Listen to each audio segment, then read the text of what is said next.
Bem-vindos ao canal de Investigação Bíblica, nosso quarto vídeo explicando algumas parábolas e sua relação com a salvação.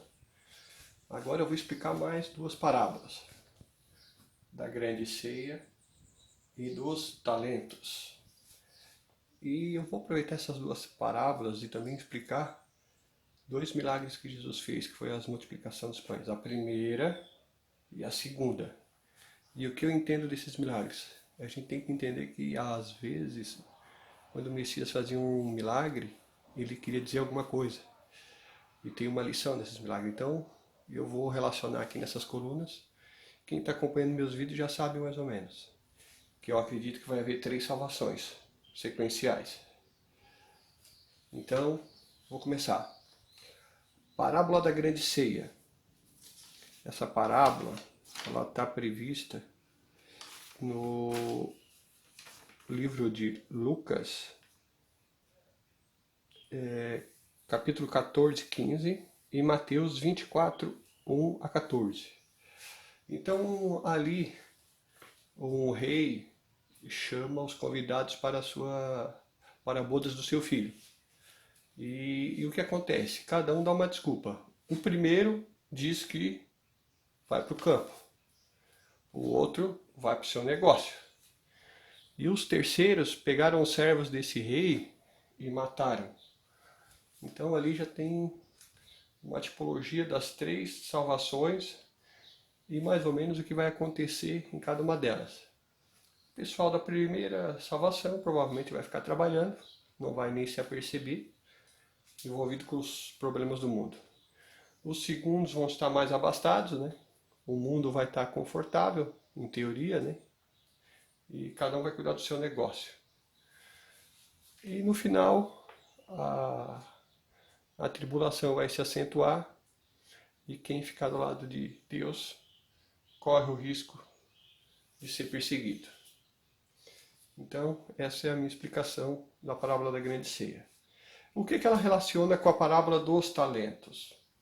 A parábola dos talentos, ela está em Mateus 25, 14 a 30 e em Lucas. E o que elas têm de em comum?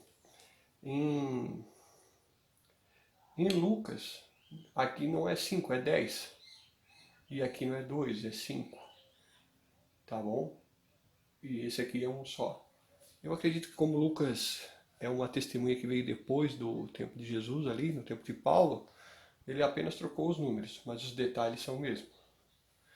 Então assim, o que Jesus quis dizer com 5 talentos? Quem viu meu vídeo sobre as virgens sabe que eu acredito que as 5 virgens aqui são as 5 primeiras igrejas de Deus.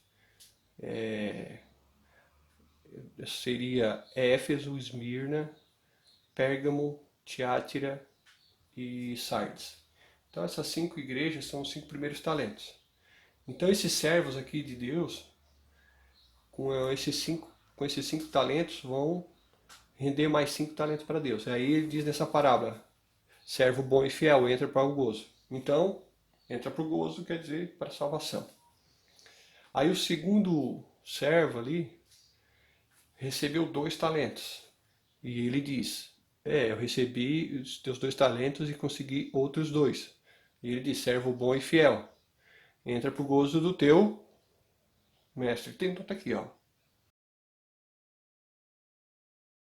Esse de 1 talento enterrou o talento na areia e enterrou o talento na areia e não rendeu o que esperava. Então o que ele diz? Servo mau, vou jogar tu onde os infiéis estão. Tá?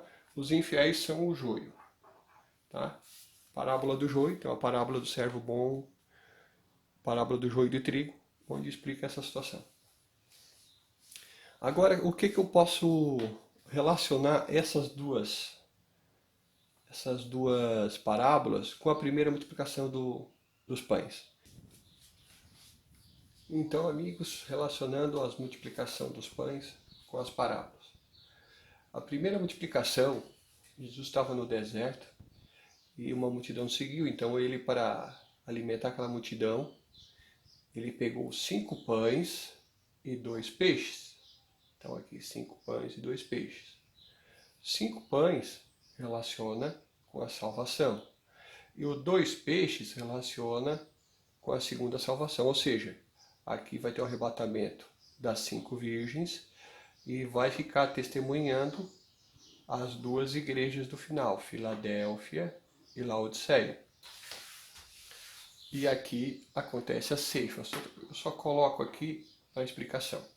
Então a segunda multiplicação, como já houve a primeira aqui, os 5 primeiros pães já foram levados, né? Já foram levados. E na sequência, a segunda multiplicação vai ser pego 7 pães e alguns peixinhos. Esses alguns peixinhos eu acho que é os 144.000 de Apocalipse. Então, como foi multiplicado 7 pães e alguns peixinhos, ele no final, eu faço essa soma aqui, ó, 5 e 7, e acredito que está aqui os 12 pães, representando as 12 tribos de Israel. E as 12 estrelas, que estão na coroa da mulher. Tá? E aqui a terceira salvação, que os peixinhos vão ficar, vai ser para colher o trigo no celeiro. Ceifa e celeiro.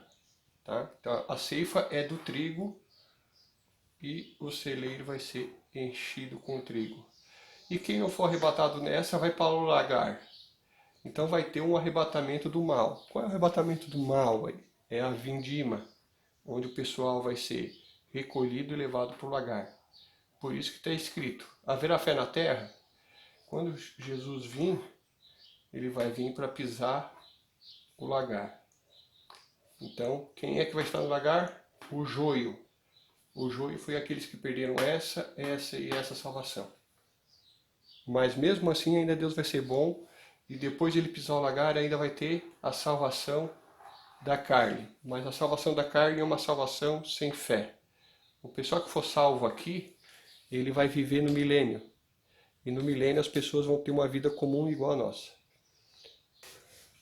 Faltou explicar que quando Jesus multiplica os 5 pães, ele recolhe 12 cestos cheios. Ou seja, com a multiplicação ele recolhe 12 cestos cheios. Eu acredito que isso ele já está apontando para a segunda salvação. Onde ele com 7 pães, ele enche 7 cestos.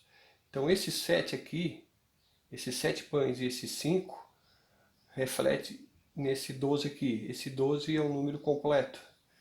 Então esses 7 cestos que são recolhidos somam com esses 5 pães aqui e formam o número 12. Era isso que eu entendo com uma sinalização que esses 2 salvamentos aqui, eles fecham uma etapa. Esta terceira salvação aqui é uma salvação diferente. Ela tem um outro sistema. Vocês sabem, como eu já expliquei, a salvação dos bons nessa terceira parte e o recolhimento dos maus nessa vinda do Senhor.